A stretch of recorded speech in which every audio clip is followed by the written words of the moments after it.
Autumn Nations Cup Saturday. We've got England and Ireland kicking us off. Both of these teams in Group A, they are both undefeated. Ireland having got a win over a pretty lackluster Wales last week.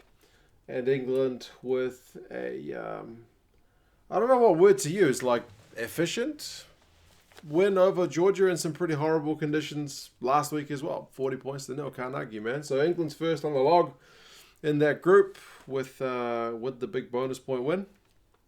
Ireland also, doing pretty well. 1 from 1, can't complain.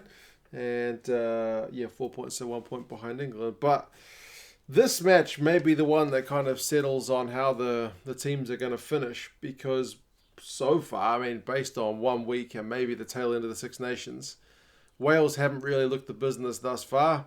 Georgia, would be hard-pressed to really challenge for that top spot.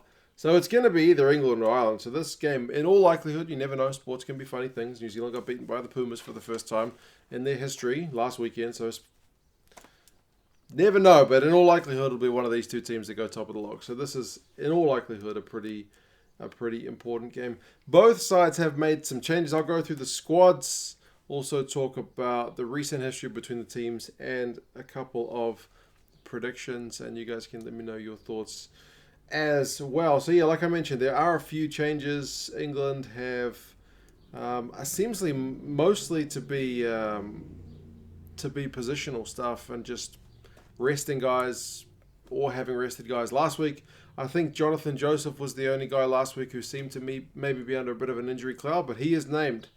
He's still on the right wing for England, which will bother a fair few people because they would rather see him playing in the midfield, I guess. But I noticed him and Ollie Lawrence tended to kind of chop and change between the midfield and outside backs positioning last week anyway, so maybe it's just a thing they're going through at the minute. But Joseph is still in, Daly is there at fullback, and Johnny May is on the left wing, so that's the back three. Slade and Lawrence are the midfield. Farrell and Youngs are your 10 and 9 combo. Farrell is captain. So no changes to the starting back line for England. Pretty happy with what they saw from them last week. Mako Vunipola swaps places with Ellis Genge, so he gets a start this week. George continues on a hooker after that big hat-trick last week. And Sinckler also swaps places with Stuart to get a start this week. So it makes sense. Swap the props around. Itoje moves in from blindside to his more familiar second row position. So he'll be alongside Launchbury, who was a bit of a machine last week, bit of a workhorse. Curry comes up from the bench to go to number 6. Underhill comes in from being rested last week to number 7, and Vunipola is there. That's Billy at number 8. So it's that kind of familiar Curry and Underhill combo. Massive work rate among those two guys. Underhill got a heap of big goal tackles in him all day long. Curry probably the more dynamic of the two guys, but in tandem, man, they make a hell of a force. And don't discount Itoje's work rate amongst all those tackles as well. It will be interesting to see what kind of go-forward ball they get against Ireland. Are they going to look at Billy V to carry? Because, he's a fair few kegs heavier than his opposite number this week. But I'll get to Ireland's squad in a minute. But, last week it was more like kicking was the order of the day. They were putting the Georgians under all kinds of pressure. So whether they do that will be one to watch. For the bench, they've got Dunn alongside Genge and Stuart, like I mentioned. Johnny Hill comes in. Earl, Robson still maintain their spots. George Ford is back. He's not jumped into the number 10 jersey, but he is on the bench. And that means Malins switches from 22 to 23. And Marchant drops out of the squad entirely. I think he was out with a knock. Willis, maybe a bit hard done by, but that's just the way it goes. He's out, and so is Charlie Ewells. But that is the English squad to take on Ireland. Ireland have also made a few changes, some of them injury enforced, but also some guys back, which is also good news for them. Same front row with Healy, Kelleher and Porter, and they were pretty effective last week, so it's good to see some consistency there. Rue and Ryan are still 4 and 5. Ryan is captain this week in the absence of Johnny Sexton, who is out injured. CJ Stander comes into the squad at number 6. Peter O'Mahony moves to number 7, and Caelan Doris continues on at number 8. Like I mentioned, He's not as heavy as Billy V, but Doris is a hell of an athlete. So we'll see what kind of battle rages between those two guys, whether Billy tries to get a bit of physical dominance over the Irish Lucies, but CJ Stander ain't no lightweight either, so he'll be looking to make Curry and Underhill earn the praise for those tackles which they are so renowned for. Gibson-Park continues on at 9. Ross Byrne gets, I think, is it his second start for Ireland at number 10? It's interesting because they've still got Billy Burns on the bench. Remember, Billy Burns came on when Sexton got injured last week. He played pretty well. He had to go off, I think, for an HIA at the end of the game, but he's named in the squad. So it's interesting that Ross Byrne kind of jumps over Billy Burns to start rather than kind of coming in on the bench while Billy gets a start. So it's an interesting call. Ross has been there or thereabouts for a long time. I think he copped a bit of flack last time he played at Twickenham, so we'll see how he goes this time. It's hard. You've got to get your forwards to do the job, so that'll be job number 1. Bundee comes in at number 12 because Henshaw alongside Sexton is another one of the injuries. He's alongside Chris Farrell, so that's a fair few kilos of Ireland's own to push through against the likes of Slade and Lawrence. Earls jumps up from the bench to the right wing, so a bit of experience there.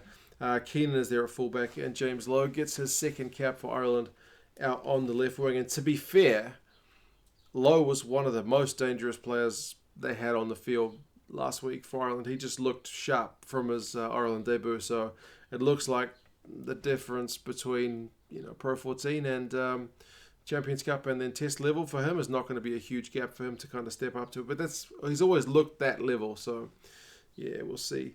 They'll probably have to sharpen up a little bit on their set piece. I think Ireland's scrum last week was really good. They put the Welsh under a heap of pressure. I think they might have conceded one scrum penalty of their own, but their line-out was at 78%.